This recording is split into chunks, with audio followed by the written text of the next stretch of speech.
नमस्कार, आप देख रहे हैं न्यूज़ वन इंडिया और मैं हूं आपके साथ अर्चना गुप्ता। मॉनसून आने के साथ ही भीषण गर्मी से तो राहत मिली, लेकिन साथ ही मॉनसून मुसीबत भी लेकर आया।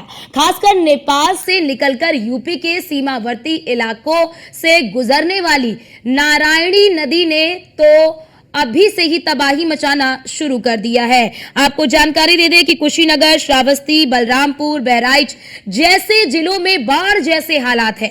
सीएम योगी आदित्यनाथ ने अधिकारियों को सख्त निर्देश दिए हैं कि लगातार तटबंधों की निगरानी की जाए। इसके बावजूद भी हालात बिगड़ते देख रहे हैं, क्योंकि हर बार की तरह इस बार भी अधिकारियों ने बाढ़ नियंत्रण के नाम पर सिर्फ और सिर्फ खाना पूर्ति की है।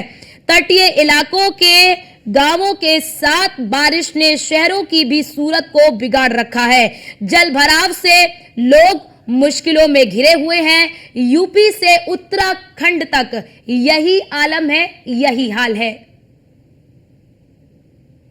तो क्योंकि देखिए मॉनसून शुरू हो चुका है और अब ऐसे में मॉनसून से एक तरफ जहां भीषण गर्मी से राहत मिली है, वहीं अगर बात कर ले तो ये मानसून जो है वो अपने साथ कई मुसीबत को भी लेकर आया है। नारायणी नदी जो कि नेपाल से निकलती है और उत्तर प्रदेश की साफ तौर पर यानी कि यूपी के सीमावर्ती इलाकों से गुजरने वाली नारायणी नदी ने अभी से ही तबाही मचाना शुरू कर दिया। यानी कि सोचिए, अभी से ही तबाही मचाना शुरू कर दिया है। जो इंतजामात होने चाहिए, जो तैयारी बाढ़ को लेकर होती है, वो तैयारी यहां पर भी पस्त नजर आई, ध्वस्त नजर आई, क्योंकि हर बार का यही आलम होता है और अधिकारी जो है वो कान में तेल डालकर बैठे रहते हैं। यानी कि अधिकारी हमेशा शिथिल नजर आते हैं। बाढ़ नियंत्रण के नाम पर सिर्फ और सिर्फ खाना पूर्ति की जाती है और तटीय इलाकों के गांवों के साथ बारिश ने शहरों की भी जो सूरत है उसे बिगाड़ रखी है। जल भराव, जल जमाव जैसी समस्याओं से लोगों को दो चार होना पड़ रहा है। अब बड़ी बात सोचिए कि अगर अभी से ये हाल है, अभी तो पहली दूसरी बारिश ही है, अगर पहली दूसरी बारिश में ही इस तरह का आलम है तो अभी तो और बारिश का दिन या और बारिश के दिन बाकी है।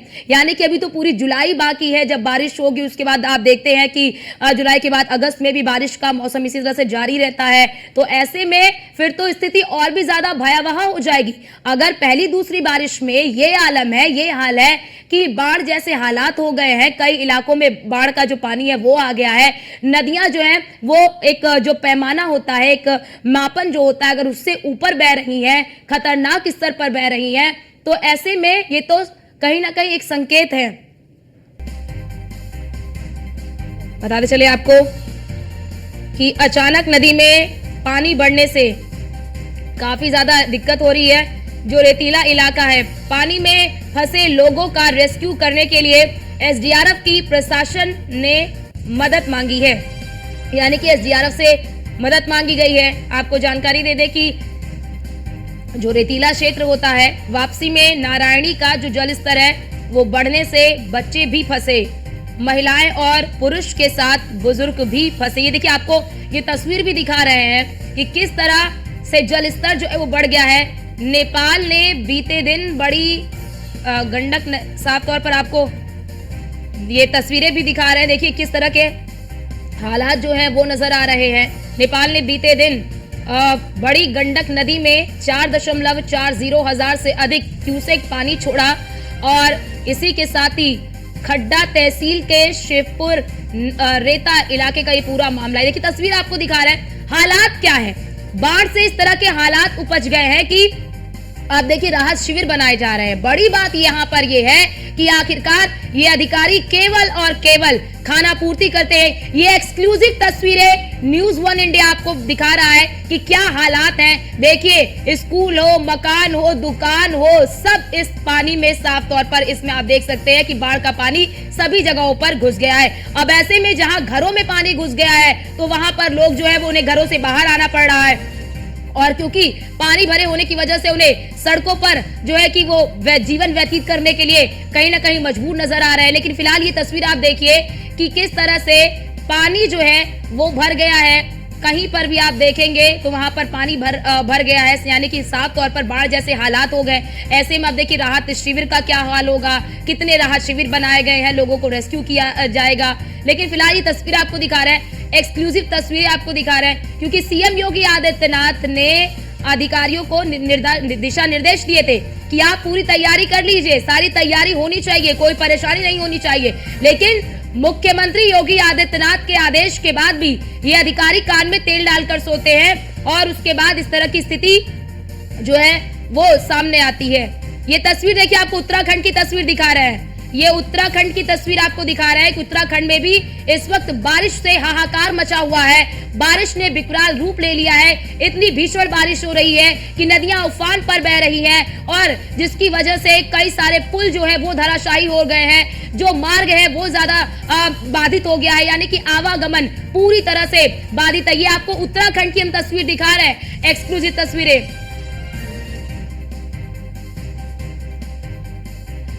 तो हमारे साथ हमारे संवाददाता हरेंद्र दुबे जो हैं वो जुड़ चुके हैं और दुर्गेश भी हमारे साथ जुड़ चुके हैं।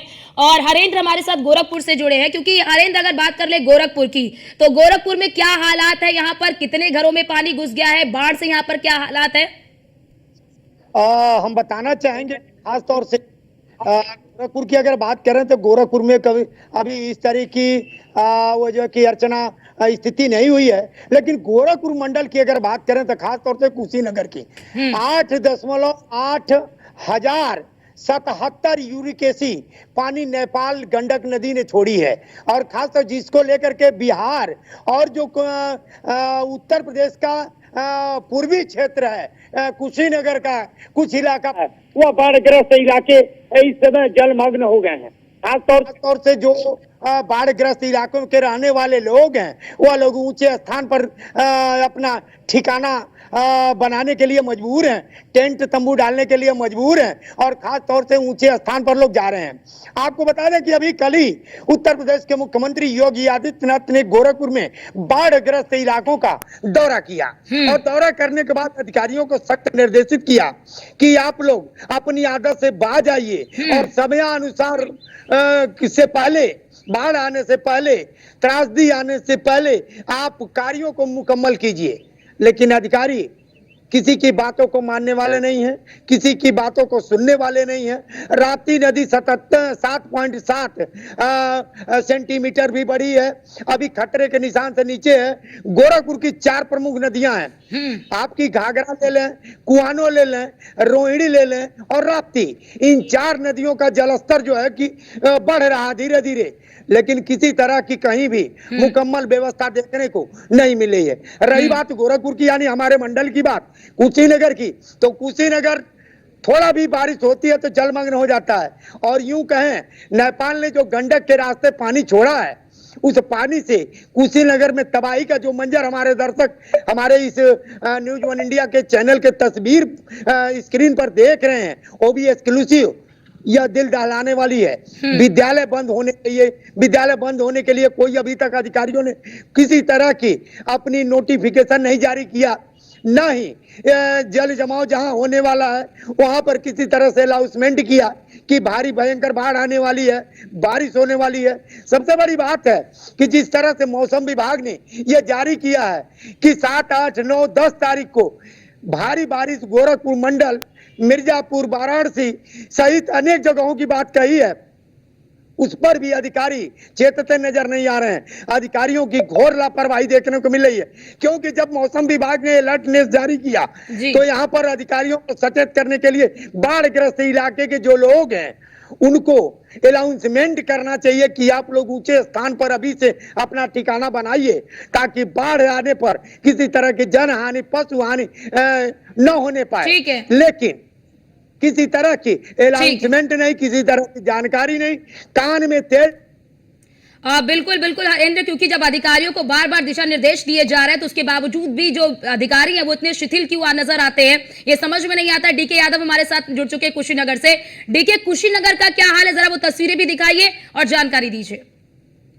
देखिए, अगर कुशीनगर की बात करें तो हालत बाढ़ का रियलिटी चेक किया गया था, बंदे के बचाव के लिए रियलिटी चेक किया गया था। उसमें देखा गया था कि बंदे का अभी जो है कि मानसून सत्र का शुरुआत, लेकिन इसके बावजूद भी बंदे के बचाव के लिए के जो बाढ़ खंड के लोग हैं, जो जिले के जिम्मेदार है, वो क्या किया, लेकिन इसके बावजूद भी कोई जो जिले के जिम्मेदार जैसे रियलिटी चेक में किया गया था, उस समय मानसून सत्र की शुरुआत हुई थी, उसके बावजूद भी आप देखे होंगे कि पिच का जो ठोकर है उसका निर्माण हो रहा था, अभी उस पर पिचिंग की जा रही थी। तो कहीं ना कहीं जो एक तरफ से मुख्यमंत्री योगी आदित्यनाथ ने जिस तरह से जो है कि डायरेक्शन दिया था कि बाढ़ से बचाने के लिए लाखों करोड़ रुपए खर्चा करें, जहां भी हो जिस तरह से भी हो अधिकारी लगे और हर तरह से जो बाढ़ क्षेत्र के लोग हैं उन्हें बचाया जाए, बाढ़ से प्रभावित लोगों को बिल्कुल। देखिए तस्वीर देखिए किस तरह से बाढ़ का पानी और बाढ़ के पानी के बीच में कैसे लोग बैठे हुए हैं, ये आलम है जी। देखिए उसकी अगर बात करें तो ये खड्डा तहसील के शाहपुर गांव का मामला है पूरा, जहां पे कल सुबह जो है कि वो लोग 2 बजे से फंसे हुए हैं। हालांकि इसको लेकर जो जिला प्रशासन है, डीएम ने खुद जो है कि इसको लेकर सतर्कता बताई थी और साथ ही उन्होंने कहा था जो कुशीनगर जनपद के 2 तहसीलें हैं, जैसे खड्डा तहसील है और तमकीना तहसील है, दोनों तहसील के लोगों को डुग्गी लगवा के अलर्ट कर दिया गया था कि कोई जो है कि लोग जो भी बाढ़ प्रभावित क्षेत्र है, शाहपुर, सालिकपुर, मरचामा, वसंतपुर, इस तरह के जो भी गाँव है या फिर तमकीना तहसील के जो गाँव है, वो सब गांव के लोगों को देखिए लगभग कितने गांव जो है, लगभग कितने गांव हैं जो इस वक्त बाढ़ की चपेट में है। ये पहली दूसरी बारिश में ये बाढ़ की चपेट में इतने गांव आ गए कि लगभग कितने गांवों का ये आलम है? जी देखिए अगर बात करें तो अभी जो कुशीनगर जनपद का खड्डा तहसील है, खड्डा तहसील के 4-5 गांव है, जैसे शाहपुर, मरचावा, बसंतपुर, सालिकपुर, इस तरह के जो अभी 5-6 गांव ऐसे हैं जहां के लोग प्रभावित हैं। आप देखे होंगे किस तरह से तस्वीरों में, जैसे जो तस्वीरें सामने दिखाई दे रही है, इसमें देखिए ये लोग कल 2 बजे से वहां पे फंसे हुए हैं, अचानक से बाढ़ आ गई, ये लोग रेता क्षेत्र में गए हुए थे अपनी खेती के काम की वजह से और वहीं फंसे हुए हैं। हालांकि जैसे ही इन लोगों का बयान आया है कि ये लोग कल 2 बजे से ही न खाना खाए और वहां फंसे हुए हैं। हालांकि इसको लेकर जब जिला अधिकारी से बात किया गया तो उन्होंने कहा कि एसडीआरएफ की टीम मौके पर भेजी जा रही है, बचाव कार्य जो है कि जोरों शोरों से चल रहा है। इसको देखने के बाद भी जो जिले के जिलाधिकारी उमेश मिश्रा और जो पुलिस अधीक्षक जायसवाल है, उन लोगों ने खुद जो है कि मौके पर गया और ट्रैक्टर से जाके जो जिम्मेदार अधिकारी हैं वो मौके पर जाके और राहत बचाव कार्य में जुटे हुए। लेकिन सबसे बड़ी कमी आपको मैं बता दूं यहाँ पे यह है कि जो बाढ़ खंड के जिम्मेदार हैं वह समय रहते काम नहीं करते हैं। तो उसी जो प्रांत बिहार है वहाँ पे मानसून सत्र के शुरुआत से पहले ही वहाँ पे काम हो जाता है और वहाँ पे आप देखेंगे तो नहीं टूटता है। लेकिन कहीं ना कहीं कुशीनगर की बात करें, यूपी की बात करें तो यहाँ पे जो जिम्मेदार है बाढ़ खंड के लोग हैं वो नहीं करते हैं, जिसके वजह से अन्य जो अधिकारी हैं उनको खामियाजा भुगतना पड़ता है। अगर दूसरी बात करें तो इससे लगभग जो है कि 20 जो है कि लोग फंसे हुए हैं। इसके अलावा मैं बात करूं तो दर्जनों से परिवार हैं जो पलायन कर रहे हैं, शाहपुर, सालिकपुर से, मरचामा से पलायन करके वो जो है अन्यत्र जा रहे हैं और बंदे अपना शरण ले रहे हैं। हालांकि इनको निकालने के लिए व्यवस्थाएं की जा रही है। हालांकि इसको लेकर जो जिला प्रशासन है, जिला प्रशासन के द्वारा व्यवस्थाएं की गई है। बिल्कुल सबसे बड़ी बात है कि अगर जो बाढ़ खंड के जो लोग हैं अगर वो समय रहते हुए अगर अपना काम किए होते, बिल्कुल डीके, यही तो बड़ा सवाल है कि अगर समय रहते सभी व्यवस्थाएं चुस्त दुरुस्त कर ली जाए तो शायद ये नौबत ना आए। आप हमारे साथ बने रहिए, दुर्गेश भी हमारे साथ लगातार बने हुए हैं श्रावस्ती से। दुर्गेश, बात अगर श्रावस्ती की कर ले तो श्रावस्ती में किस तरह की तस्वीरें आप देख रहे हैं? श्रावस्ती में लगभग कितने गांव ऐसे हैं जो बाढ़ की चपेट में और प्रशासन ने क्या इंतजाम किए हैं? आपको बता दें श्रावस्ती और नेपाल के पहाड़ों पर लगातार मूसलाधार बारिश हो रही है, जिसके चलते राप्ती नदी खतरे के निशान से लगभग 160 सेंटीमीटर ऊपर बह रही है और राप्ती नदी के आस-पास के गांव में खतरा मंडरा रहा है और राप्ती नदी का बाढ़ का पानी गांव में घुस गया है। लगभग अगर जमुना तहसील और सिंधा तहसील और रिकौना तहसील की बात की जाए तो सब मिलाकर सब गाँव लगभग 50 गाँव से अधिक गाँव में बाढ़ का पानी घुस गया है, जिसके चलते लोग काफी परेशान हैं और प्रशासन के द्वारा बाढ़ राहत कार्य बचाव राहत भी कराया जा रहा है। बाढ़ जो में फंसे हैं उनको बाहर निकाला जा रहा है और सुरक्षित जगहों पर पहुंचाया जा रहा है। लगातार प्रशासन बाढ़ से जो पीड़ित है उनको बचाने में लगा हुआ है, लेकिन कहीं न कहीं जो बाढ़ जो ये अचानक आई है, लगातार मूसलाधार बारिश हुई है, कहीं न कहीं प्रशासन अभी तक तैयारी नहीं करके बैठा हुआ था। प्रशासन पूछ रहा था कि भारी मानसून अभी नहीं आएगा, इसको लेकर प्रशासन ने बाढ़ को लेकर पूरी तैयारी नहीं की थी। लेकिन अब जो प्रशासन है अब अपनी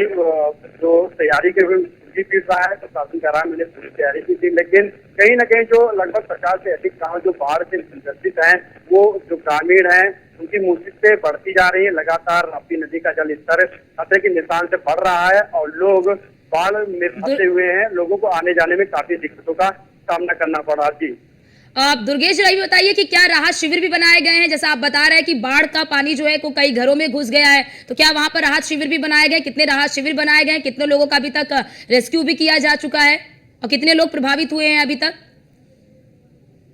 श्रावस्ती जनपद में बाढ़ राहत केंद्र बनाए गए हैं और राहत केंद्र बनाए गए हैं। लगभग 18 गांव पूरी तरीके से बाढ़ से ग्रसित हैं और आपको बता दें जो वहाँ जो तहसील है इस क्षेत्र में काफी गांव जो 18 गांव है पूरी तरीके से ग्रसित हैं, बाढ़ से पूरी तरीके से घिरे हुए हैं। प्रशासन एनडीआरएफ टीम के द्वारा उनको नाव के सहारे से बाहर निकाला जा रहा है, उनका स्वास्थ्य चेक कराया जा रहा है, दवाएं भी दी जा रही है, भोजन भी दिलाया जा रहा है। लगातार प्रशासन जो बाढ़ से ग्रसित है उनको बचाने में जुटा हुआ, सुरक्षित स्थान पे पहुंचाने में पूरी तरीके से जुटा हुआ। जिलाधिकारी पूरी तरीके से तत्परता नजर दिखा रहे हैं और बाढ़ जो ग्रसित इलाके हैं उसमें एनडीआरएफ टीम भेजकर बाढ़ में फंसे लोगों को बाहर निकाला जा रहा है। बिल्कुल हरेंद्र, आपके पास आना चाहूंगी। बात अगर कर ले गोरखपुर की, तो यहाँ पर फिलहाल किस तरह की स्थिति आप देख रहे हो, जरा ये भी बताइए कि यहाँ पर प्रशासन ने क्या व्यवस्था की है। और क्योंकि यहाँ पर भी कई जगहों पर साफ तौर पर देखा जा रहा है कि इस तरह की स्थिति है, जलभराव जैसी स्थिति है, तो क्या जो प्रशासन है वो देखने आ भी रहे हैं या फिर ऐसे ही सब चल रहा है, जनता अपने आप ही जूझ रही है परेशानियों से? और गोरखपुर से कुछ कह दें उसके लिए नोटिस तो शामिल हमारे लिए लाजमी हो जाएगी। लेकिन जिस तरह से उत्तर प्रदेश के मुख्यमंत्री योगी आदित्यनाथ ने बीते दिनों लखनऊ में बाढ़ को लेकर के बाढ़ खंड के सिंचाई विभाग हो, खंड हो, जल निगम हो, सबके साथ अधिकारियों के साथ एक सामूहिक बैठक करके सख्त निर्देश दिया। उस आधार पर अगर देखा जाए गोरखपुर सहित गोरखपुर मंडल की अगर बात की जाए तो कहीं पर किसी तरह की व्यवस्था अधिकारियों द्वारा नहीं की गई है। पहली बात। दूसरी बात, बाढ़ का सीजन एक ऐसा सीजन आता है जो जिलाधिकारी, मंडलायुक्त, बाढ़ खंड अधिकारी, जल निगम, सिंचाई विभाग, पीडब्ल्यूडी विभाग, सभी विभागों की कमाई का लग्न का सीजन चल रहा है। इसे हम बाढ़ ग्रस्त इलाके, हम अपनी भाषा में कहते हैं कि बाढ़ इलाके हैं, ग्रसित लोग हैं, लेकिन अधिकारियों के लिए कमाई का मौसम आ जाता है। एक बोरी डालते हैं, 1000 बोरी लिखते हैं। ये अधिकारियों को अधिकारी इसीलिए लापरवाही करते हैं कि इसमें मोटी रकम कमाएंगे, क्योंकि इसमें आपको बता दें कि ट्रांजिट नहीं किया जाता है, इसमें कभी अकाउंटेंट नहीं किया जाता कितना खर्चा लागत हुई। जो लिख करके अधिकारी दिया वही सब सही, वही तो कहते हैं कि अधिकारियों ने जो वही सही। इस बाढ़ की त्रासदी में खास तौर से अधिकारियों की जो कारनामे हैं इस पर बड़ा एक्शन होना चाहिए। बाढ़ से पहले बिल्कुल बिल्कुल, और बड़ा एक्शन बहुत जरूरी भी है, क्योंकि हर साल की यही तस्वीर है। ये कोई आज पहली बार नहीं हो रहा है, हर साल की यही तस्वीर है। बैठक बहुत पहले से शुरू हो जाती है, लगातार तैयारियों के लिए पहले से ही दिशा निर्देश दे दिए जाते हैं, और जब समय आता है कि तैयारियां दिखे तो वहां पर तैयारियां धराशायी नजर आती है। कुशीनगर से डीके हमारे साथ लगातार बने हुए हैं। डीके, क्योंकि देखिए मुख्यमंत्री योगी आदित्यनाथ बारिश के आने से पहले ही उन्होंने कई बड़ी बैठकें की बाढ़ को लेकर, और साफ तौर पर दिशा निर्देश दिए गए थे कि पर्याप्त राहत शिविर बनाया जाए, पर्याप्त व्यवस्था की जाए, डॉक्टरों की व्यवस्था हो, सारी व्यवस्था हो। अगर ऐसी कोई स्थिति आ जाती है, एनडीआरएफ की पूरी टीम रहे, सभी चीजें जो है वो मुस्तैद रहे। क्या इस वक्त वहां पर इस तरह की चीजें नजर आ रही हैं, इस तरह की कोई व्यवस्था, इस तरह के कोई इंतजामात नजर आ रहे हैं? देखिए बिल्कुल सही बात है। जिस तरह से उत्तर प्रदेश लगातार जो है कि बाढ़ आने के पहले वो लगातार मीटिंग करते हैं और जो भी अपने संबंधित जो भी जिम्मेदार होते हैं उनको जो दिशा निर्देश भी देते हैं, जिससे जो है कि बाढ़ न आए, बाढ़ से लोग चढ़ाई न करें, बाढ़ से लोगों को बचाया जा सके, कोई जनहानि ना हो। इसको लेकर सरकार मैं पहले बता चुका हूँ कि लाखों करोड़ों का खर्चा करती है, लेकिन सबसे बड़ी बात यह है कि जो मुख्यमंत्री योगी आदित्यनाथ के दिशा निर्देश में अधिकारी जाते हैं, बंदे का निरीक्षण करते हैं, गाँव का निरीक्षण करते हैं, हर साल करते हैं। एक साल की बात नहीं, लगातार जो है अगर मैं बात करूँ तो हर साल जो है यही स्थिति होती है। जाते हैं, बंदे का निरीक्षण किया गया, गाँव का निरीक्षण किया गया, लोगों को समझाया गया, लेकिन इसके बावजूद भी क्या उन जिम्मेदारों की जिम्मेदारी नहीं बनती जिससे बंदे को बचाया जा सके, या फिर जो लोग वहाँ पे बचे हुए हैं उन्हें जो है कि ठोकरों के माध्यम से या फिर जो है कि बंदे के माध्यम से उन्हें बचाया जा सके, या फिर उन्हें दूसरे जगह पे लाकर जो है कि बचाया जा सके। ये तमाम तरीके जो है कि सवाल खड़े होते हैं, क्योंकि जब शासन और प्रशासन के पास इतनी क्षमता है तो उन्हें जो है कि करना चाहिए। लेकिन सबसे बड़ी बात है कि जो जिम्मेदार है, देखिए अब तक कितने लोगों को विस्थापित किया जा चुका है? देखिए कितने लोगों को अभी तक विस्थापित किया जा चुका है? अभी बात तो जैसे मैंने बताया, शाहपुर, मरचानपुर, बसंतपुर, ये जैसे 5-6 गांव ऐसे हैं जहां के लोगों को लाके और दूसरे जगह जो बाढ़ शिविर है वहां पे लाया जा रहा है, बंदों के किनारे बसाया जा रहा है। जो उनके साथ पशु है उन्हें जो है कि लाकर वहां पे बसाया जा रहा है। उनको खाने पीने की व्यवस्था तो की गई है, लेकिन सबसे बड़ी बात है कि जो उनके घर में रखे सामान, जिनके घर में शादियां थी अभी 2 दिन 4 दिन पहले, उनके जो है कि घर में कैसा गुजरेगा, जरा आप बताइए। एक तमाम तरह के सवाल जो है कि खड़ा हो रहा है। कि जो बाढ़-खंड के जिम्मेदार हैं, जो अन्य जिम्मेदार हैं, उनके साथ ऐसा अगर होता तो क्या उनके सर पे गुजरती। लेकिन सबसे बड़ी बात है कि उनके घर में किसी घर जो है कि परसों 10 तारीख को शादी थी, किसी के घर में 12 तारीख को शादी थी, वो नाव पे फंसे हुए हैं, वो घर में फंसे हुए हैं, पलायन कर रहे हैं, वो जाके बंधे पर छुपे हुए हैं। तो कहीं ना कहीं इस तरह का देखा जाए तो कहीं ना कहीं जो सरकार के जो जिम्मेदार लोग हैं, उनकी ही लापरवाही स्पष्ट रूप से सामने आ रही है, और जिसका खामियाजा जो कुशीनगर के या अन्य किसी जनपद के लोग हैं वह भुगत रहे हैं। जी बिल्कुल बिल्कुल। डीके हरेंद्र, आपके पास आना चाहूंगी। अगर बात कर ले गोरखपुर की, तो मुख्यमंत्री योगी आदित्यनाथ का ये क्षेत्र है, और अगर ऐसे में यहाँ पर इतने बड़े स्तर पर अगर जो अधिकारी वो लापरवाही कर रहे हैं, तो फिर तो अन्य जिलों की तो हालत कैसी होगी वो सभी को मालूम है। ये बताइए जरा, यहाँ पर कितने राहत शिविर बनाए गए हैं, एनडीआरएफ की यहाँ पर कितनी टीमें मौजूद की गई हैं, और राहत शिविर में किस तरह की व्यवस्थाएं? कहीं बाढ़ शिविर नहीं बनाए गए हैं। दूसरी बात, कहीं बाढ़ बंधों पर किसी जो जितने नदियों के तटबंध हैं, कहीं उस तरह की व्यवस्थाएं नहीं की गई हैं कि लोग अगर अचानक बाढ़ आती है तो उन्हें किसी सुरक्षित स्थान पर पहुंचाया जा सके। अधिकारी अभी कल मुख्यमंत्री ने जिस तरह से दौरा करके लोगों को सख्त निर्देश दे करके वह लखनऊ के लिए रवाना हुए हैं। रात में बारिश हुई है, और बारिश के कारण जो निचले मोहल्ले हैं, जो जहां पर तलहटी टाइप के लोग, तलहटी टाइप के एरिया हैं, उस जगह पर जल जमाव की भयावह स्थिति आज के अखबारों में देखने को मिल रही है। खासतौर से हम लोग जीरो ग्राउंड पर पहुंच करके रिपोर्टिंग की है, लेकिन वो हम दिखा नहीं सकते तस्वीर, क्योंकि हम कहीं न कहीं बंधे हुए हैं। और दूसरी चीज, जो ग्राउंड की बात आप कर रहे हैं कि ग्राउंड पर क्या है, गोरखपुर में मुख्यमंत्री योगी आदित्यनाथ के जनता दर्शन में पोल खुल जाती है, क्योंकि पीड़ित अधिकारियों के पास जाता है और अधिकारी उनसे कहते हैं अगर मुख्यमंत्री से आपकी बनती है तो फोन करवाइए। अब हर व्यक्ति मुख्यमंत्री से फोन नहीं करवा सकता। बाढ़ का सीजन है, बाढ़ का समय है। 2017 में गोरखपुर जिले के लोग, कई इलाके लोग, चाहे चौरी चौरा विधानसभा हो, कैंपियरगंज विधानसभा हो, या बांसगांव विधानसभा हो, चिल्लू पार हो या साजनवा हो, सभी जगह पर 2017 में भयंकर बाढ़ का सामना वहां की जनता ने किया।